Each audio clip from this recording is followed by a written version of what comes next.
ஓம் சாந்தி 12/3/2024.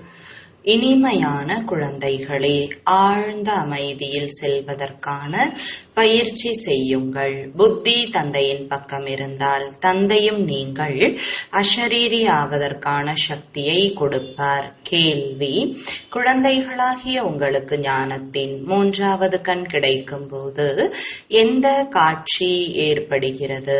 பதில்: சத்யுக ஆரம்பத்திலிருந்து கலியுக கடைசி வரை நாம் எவ்வாறெல்லாம் நடித்திருக்கிறோம் என்பதன் அனைத்து காட்சிகளும் ஏற்படுகிறது.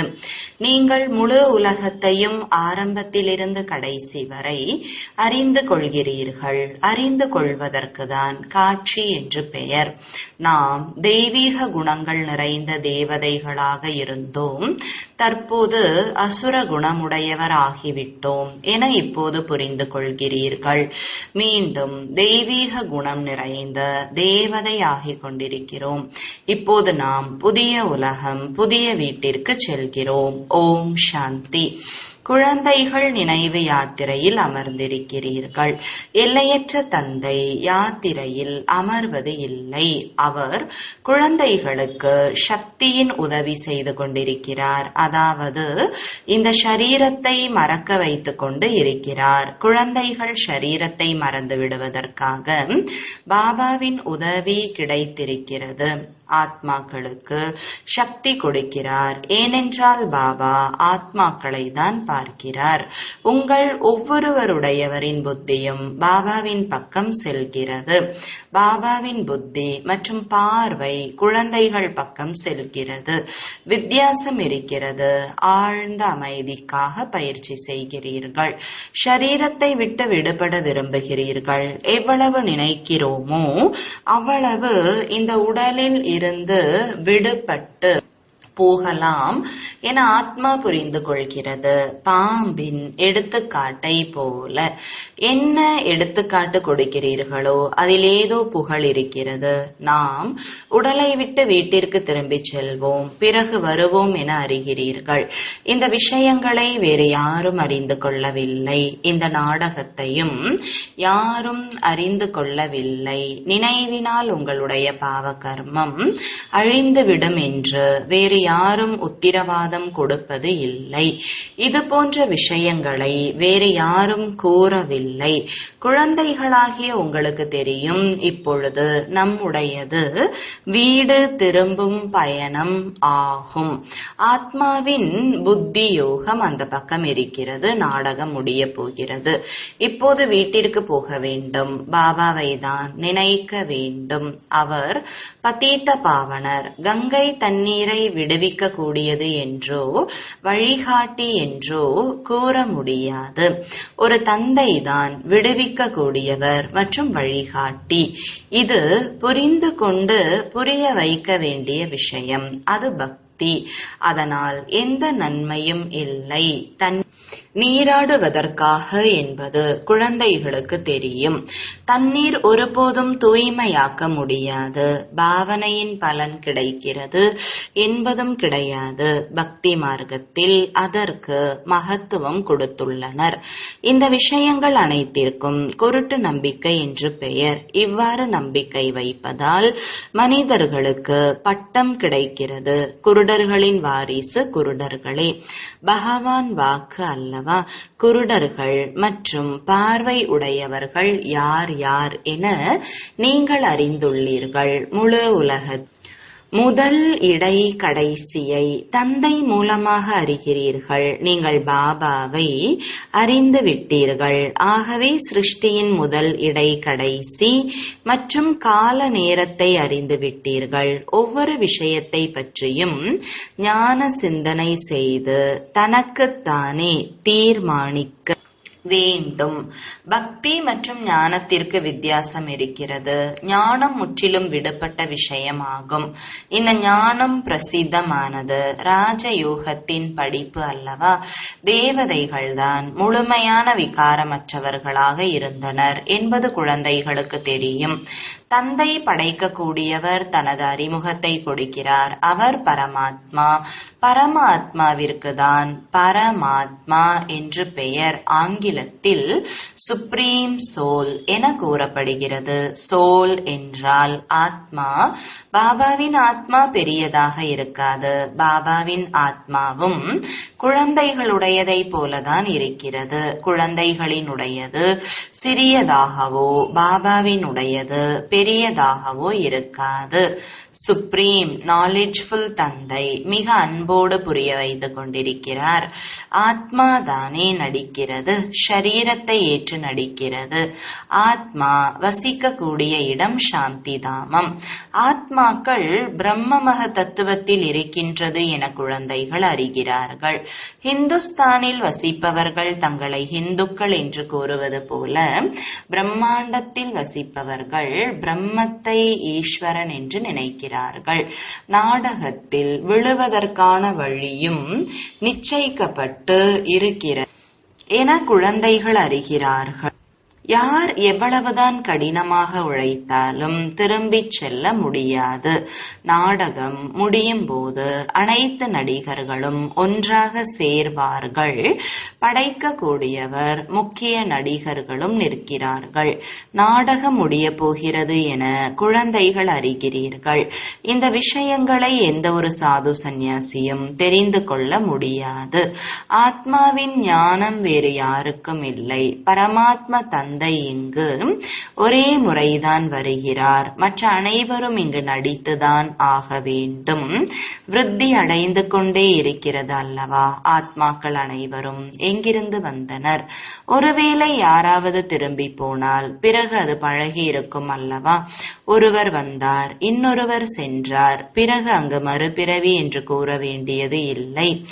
ஆரம்பத்திலிருந்து மறுபிறவி இருக்கிறது. லக்ஷ்மி நாராயணன் முதல் நம்பரில் இருக்கின்றனர். மறுபிறவி எடுத்து எடுத்து கடைசியில் வரும்போது முதல் எண்ணில் போக வேண்டி இருக்கிறது என பாபா கூறுகிறார். இதில் சந்தேகப்படுவதற்கு எந்த விஷயமும் இல்லை. ஆத்மாக்களின் தந்தை அவரே புரிய வைக்கிறார்.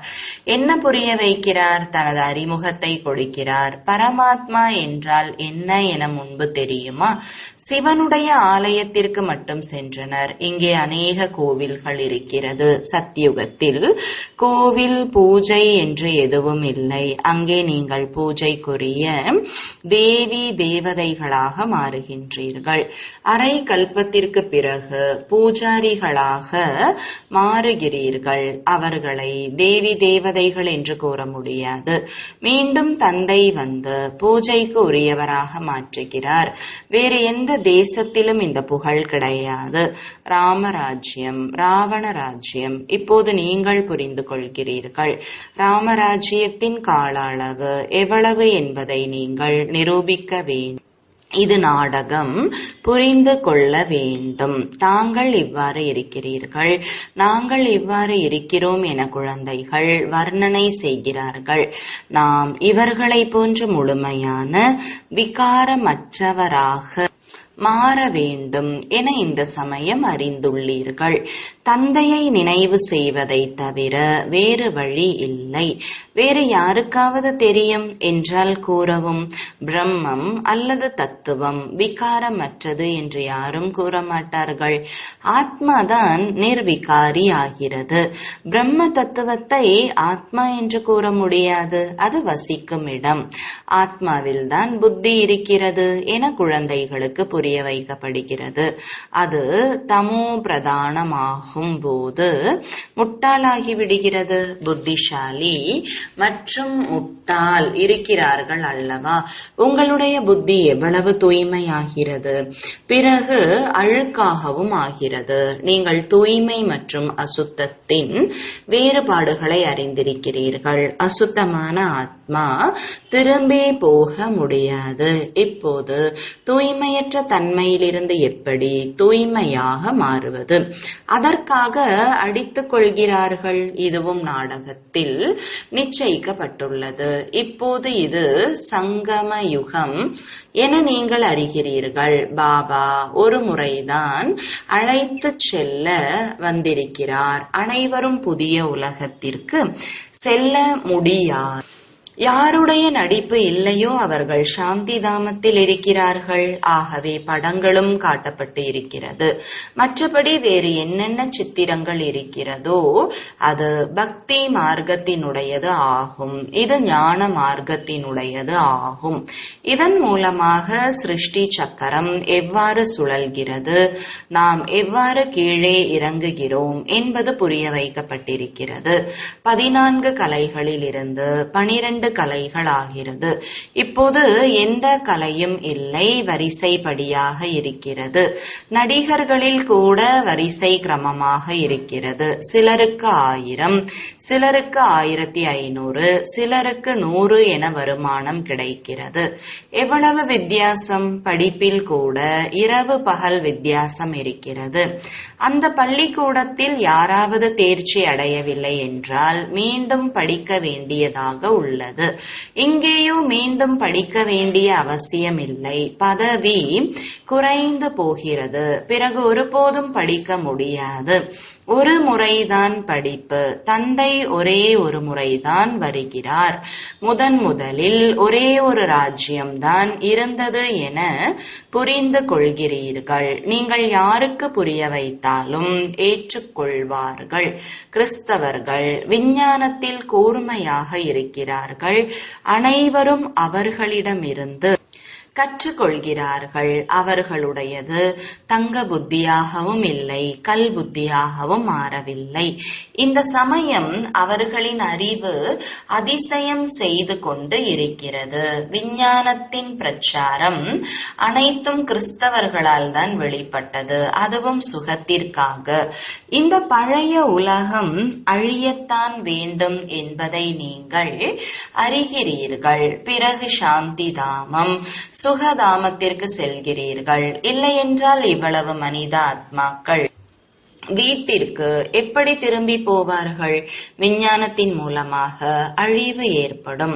அனைத்து ஆத்மாக்களும் சரீரத்தை விட்டுவிட்டு வீட்டிற்கு சென்று விடுவார்கள். இந்த விநாசத்தில் தான் முக்தி அடங்கி இருக்கிறது.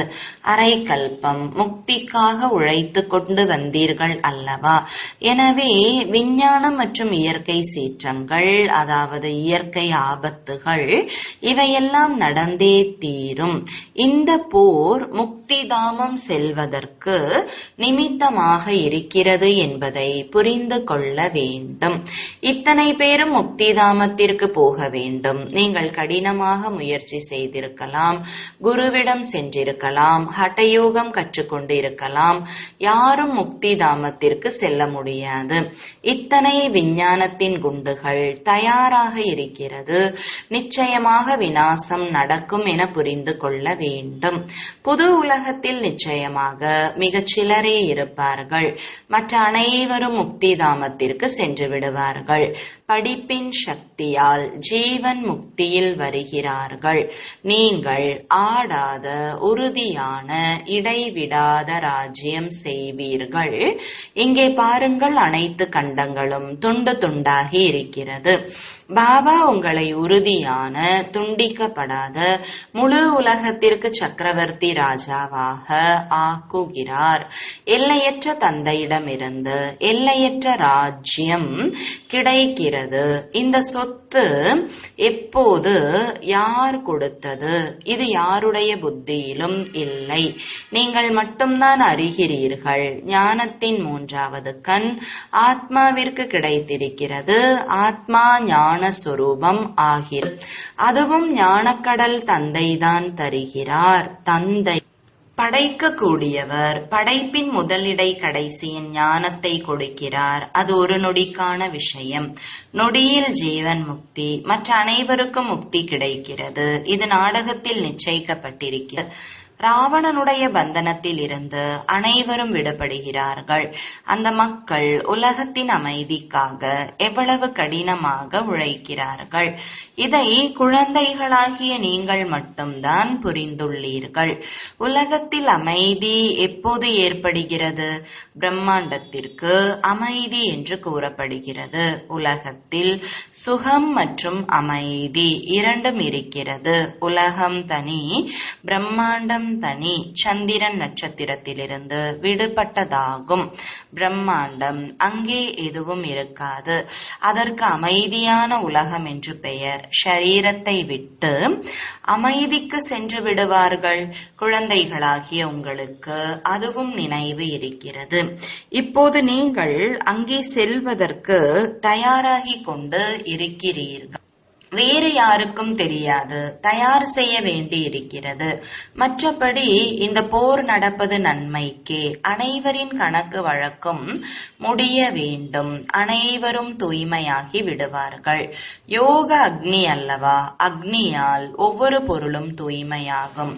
எப்படி பாபா நாடகத்தின் முதலிடை கடைசியை தெரிந்துள்ளார், அதுபோல நடிகர்களாகிய நீங்களும் நாடகத்தின் முதல் கடைசியை தெரிந்திருக்க வேண்டும். தெரிந்து கொள்வதற்கு தான் காட்சி என்று கூறப்படுகிறது. இப்போது உங்களுக்கு ஞானத்தின் 3வது கண் கிடைத்திருக்கிறது. உண்மையில் நாம் சத்யுக ஆரம்பத்திலிருந்து கலியுக கடைசி வரை முழுவதுமாக அறிந்து கொண்டீர்கள். மற்ற மனிதர்கள் இதை அறிந்து கொள்ளவில்லை. தெய்வீக குணங்கள் உடையவர்களாக இருந்தவர்களே அசுர குணம் உடையவர்களாக மாறியிருக்கிறார்கள் என நீங்கள் அறிகிறீர்கள். மீண்டும் பாபா தெய்வீக குணமுடையவர்களாக மாற்றுகிறார். தந்தை தூய்மையற்றவர்களை தூய்மையாக்குவதற்காக வந்திருக்கிறார். இந்த தேவி தேவதா தர்மத்தினர்தான் முழுவதுமாக 84 பிறவிகளை எடுக்கிறார்கள் என உலகத்தில் யாருக்கும் தெரியவில்லை. தூய்மையாகவும் தூய்மையற்றவராகவும் ஆகிறார்கள். இது யாருடைய புத்தியிலும் இல்லை. இவைகள் ஜட சிலைகள் என இப்போது நீங்கள் புரிந்து கொள்கிறீர்கள். துல்லியமாக அவர்களுடைய படத்தை எடுக்க முடியாது. அவர்கள் இயற்கையாகவே வெள்ளையாக இருக்கிறார்கள். தூய்மையான இயற்கையால் ஷரீரம் தூய்மையாகிறது. இங்கே அசுத்தமாக இருக்கிறார்கள். இந்த வண்ணங்கள் நிறைந்த உலகம் சத்தியுகத்தில் இருக்காது. கிருஷ்ணருக்கு ஷியாம் சுந்தர் என்று பெயர். சத்தியுகத்தில் அழகாக இருக்கிறார். கலியுகத்தில் கருப்பாக இருக்கிறார். சத்தியுகத்திலிருந்து கலியுகம் வரை எப்படி வருகிறார் என்பது நம்பர் 1 உங்களுக்கு தெரியும். கிருஷ்ணர் கர்ப்பத்திலிருந்து வெளியே வந்ததும் பெயர் கிடைத்தது. நிச்சயம் பெயர் வேண்டும் அல்லவா? கிருஷ்ணரின் ஆத்மா அழகாக இருந்தது என நீங்கள் கூறுவீர்கள். பிறகு கருப்பாகி விட்டது. ஆகவே ஷியாம் சுந்தர் என்று கூறப்படுகிறது. அவரின் ஞானமும் ஜாதகம் கிடைத்துவிட்டது என்றால் முழு சக்கரம் பற்றியும் தெரிந்துவிடும். எவ்வளவு ரகசியம் நிறைந்திருக்கிறது. இதை நீங்கள்தான் புரிந்து கொள்கிறீர்கள். வேறு யாரும் புரிந்து கொள்ளவில்லை. இப்போது நீங்கள் புதிய உலகம், புதிய வீட்டிற்கு போக வேண்டும். யார் படிப்பை நன்றாக படிக்கிறார்களோ அவர்களே புது உலகத்திற்கு போவார்கள். பாபா எல்லையற்ற முழு உலகத்திற்கும் அதிபதியாக இருக்கிறார். அனைத்து ஆத்மாக்களுக்கும் தந்தை பாபாவிற்கு அதிபதி என்று பெயர். இது படிப்பாகும். இதில் எந்த சந்தேகம் அல்லது கேள்வி எழ முடியாது. இதை பற்றி விவாதிக்க வேண்டிய அவசியமில்லை. ஒரு ஆசிரியர் அனைவரையும் விட உயர்ந்தவர். அவர் அமர்ந்து படிக்க வைக்கிறார். அவர் சத்தியமானவர். சத்திய நாராயணனுடைய உண்மையான கதையை படிப்பின் ரூபத்தில் கற்றுக் கொடுக்கிறார். நல்லது. இனிமையிலும் இனிமையான காணாமல் போய் கண்டெடுக்கப்பட்ட செல்லமான குழந்தைகளுக்கு தாயும் தந்தையுமாகிய பாப்தாதாவின் அன்பு நினைவுகள் மற்றும் காலை வணக்கங்கள். ஆன்மீக குழந்தைகளுக்கு ஆன்மீக தந்தையின் வணக்கங்கள். ஆன்மீக தந்தைக்கு ஆன்மீக குழந்தைகளின் அன்பு நினைவுகளும் வணக்கங்களும். தாரணைக்காக முதலாவது, தனது அனைத்து கணக்கு வழக்குகளையும் முடித்துவிட்டு அமைதியான உலகத்திற்கு செல்ல ஏற்பாடு செய்ய வேண்டும். நினைவின் பலத்தினால் ஆத்மாவை முழுமையாக தூய்மையாக்க வேண்டும். இரண்டாவது, ஞானக்கடலின் ஞானத்தை சொரூபத்தில் கொண்டு வர வேண்டும். ஞான சிந்தனை செய்து தனது முடிவை தானே எடுக்க வேண்டும். ஜீவன் முக்தியின் உயர்ந்த பதவியை அடைய தெய்வீக குணங்களை தாரணை செய்ய வேண்டும். வரதானம்: தந்தையின் கூடவே இருந்து அவருக்கு சமமாகி அனைத்து கவர்ச்சிகளின் தாக்கத்திலிருந்து விடுபட்டவர் ஆவீர்களாக. விளக்கம்: எங்கு தந்தையின் நினைவு இருக்கிறதோ, அதாவது தந்தையின் துணை இருக்கிறதோ, அங்கு தேக உணர்வு இருக்காது. தந்தையுடன் கூடவே அல்லது பக்கத்தில் இருப்பவர்கள் உலகத்தின் விகாரங்களின் அதிர்வலைகள் அல்லது கவர்ச்சியின் தாக்கத்திலிருந்து விலகி இருப்பார்கள். இவ்வாறு தந்தையுடன் இருப்பவர்கள் கூடவே இருந்து தந்தைக்கு சமமாக ஆகிவிடுகிறார்கள். எப்படி தந்தை உயர்ந்ததிலும் உயர்ந்தவராக இருக்கிறாரோ, அதே போல குழந்தைகளின் மனநிலையும் உயர்ந்ததாக மாறும். கீழே நடக்கும் எந்தவிதமான விஷயங்களும் அவர்கள் மீது மற்றவர்களின் தாக்கம் ஏற்படாது. ஸ்லோகன்: மனம் மற்றும் புத்தி கட்டுப்பாட்டில் இருந்தது என்றால் அசரீரி ஆவது சுலபமானதாக ஆகிவிடும்.